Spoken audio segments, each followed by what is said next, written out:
Assalamualaikum warahmatullahi wabarakatuh. Ya, di yang pertemuan terakhir kali ini saya akan menjelaskan tentang Y2 security atau security yang ada di Y2 itu apa saja. Di sini kan di overview kali ini ada pengelolaan keamanan yang baik sangat penting untuk kelangsungan itu sebuah aplikasi, ya betul sekali, karena dengan adanya keamanan aplikasi tersebut juga pasti dipercaya oleh beberapa orang lain, karena dia nanti kan kalau aplikasi sudah besar akan disebar-sebarkan ke orang-orang yang lebih banyak daripada dibuat oleh lokal. Nah, untuk membuat aplikasi yang tingkat keamanan, ia menyediakan beberapa fitur seperti authentication, working with password cryptography, view security, outline, dan best practice. Nah, di authentication sendiri yaitu proses memastikan bahwa user yang login adalah memang bukan dirinya. Nah, di sini kita sudah mempraktekannya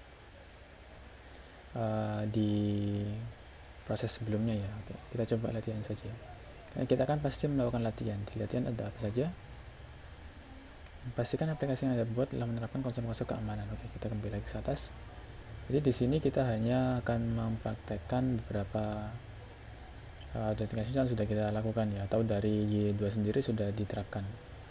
Di sini kita juga bisa di authentication di dalam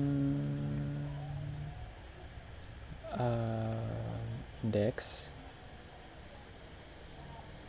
yang ketika kita menambahkan this site. Nah, ini kan kita kemarin sudah membuat ini, kita tulis saja dulu, kita tambahkan di atas.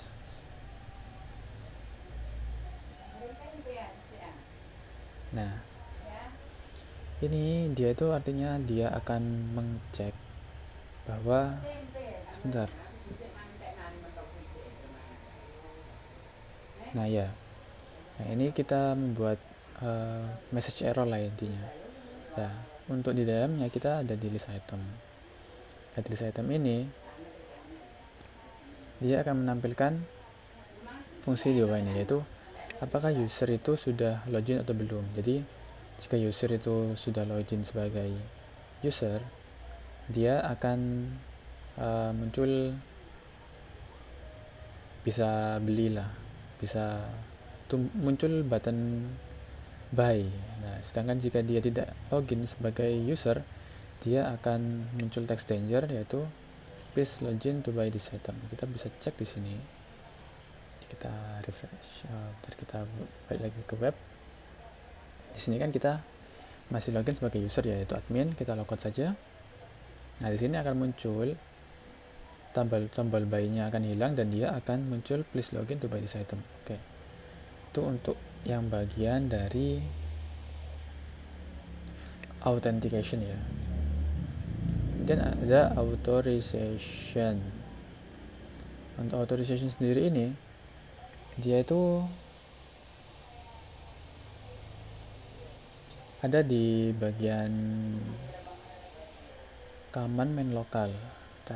Command config main local. Oh, bukan, di masing-masing front end misalkan.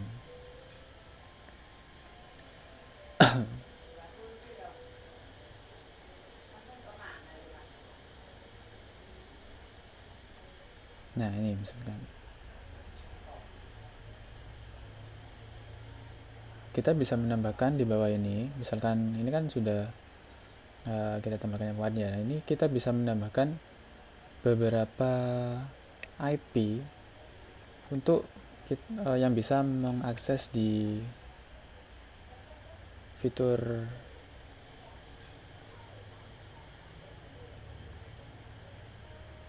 kita tambahkan IP berapa begitu misalkan.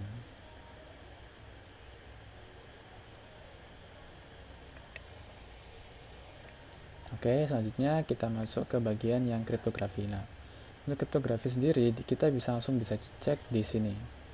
Kita kan sudah membuat user, ya. Nah, kriptografi ini adalah proses untuk proses hashing lah. Nah, kita bisa lihat di sini untuk penjelasannya. Kriptografi. Nah, ini kan dia kan mengenerate data random. atau melakukan enkripsi. Jadi kita bisa lihat di bagian user. Nah, dia kan generate password. Set password ini kan dia pakai password hash. Dia langsung ketika create di dalam database dia akan melakukan password hash. Seperti ini. Jadi passwordnya tidak sesuai yang kita masukkan ketika mendaftar. Oke, selanjutnya kita akan masuk ke CSRF. Oke.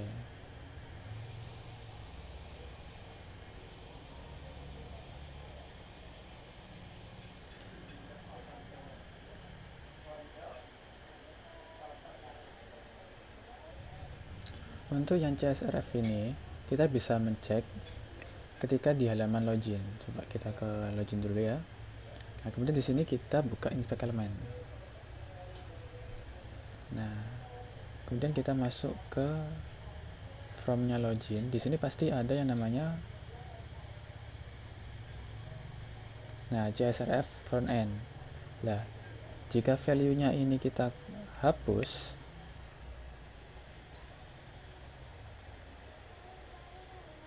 dia tidak akan bisa login. Nah, karena tokennya itu tidak ada, dia akan muncul bad request. Oke, selanjutnya kita masuk ke encryption key.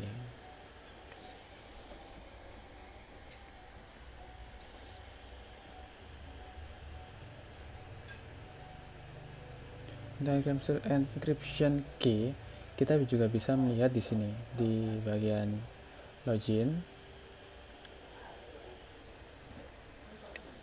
Kita refresh terlebih dahulu untuk mereset.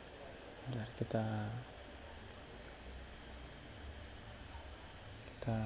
klik login lagi. Nah, di sini kan sudah reset. Kita masuk ke bagian application, kemudian di cookies.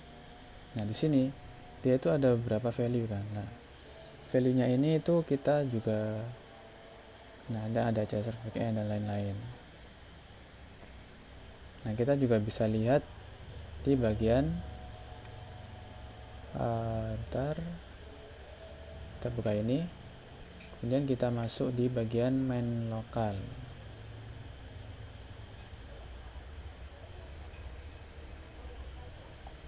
Kita masuk front end, main lokal.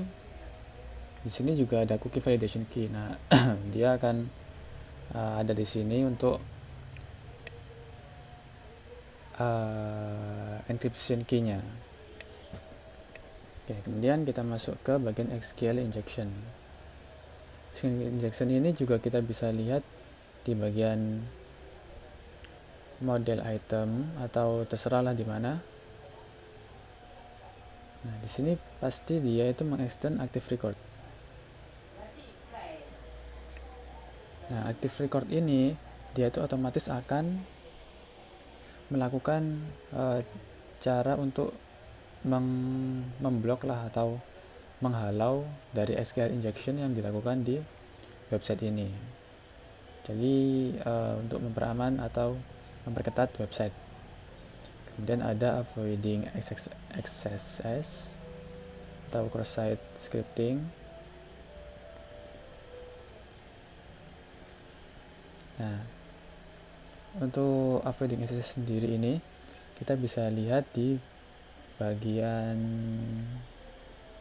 site di list item. Nah, di sini kan ada HTML encode ya. Nah, HTML encode ini dia itu bermaksud untuk menghindari adanya apa ya istilahnya ya. Jika terdapat inputan yang berupa script, maka dia itu akan dihalau melalui HTML encode. Nah, seperti itu. Jadi untuk proses-proses scripting atau scripting yang diinputkan ke HTML encode ini, dia akan terhalau oleh fungsi HTML encode. Oke, berikut itu semua yang bisa saya sampaikan untuk fitur-fitur yang sudah diimplementasikan pada aplikasi MyMart. Apabila ada salah kata mohon dimaafkan. Wabillahi taufiq wal hidayah. Wassalamualaikum warahmatullahi wabarakatuh.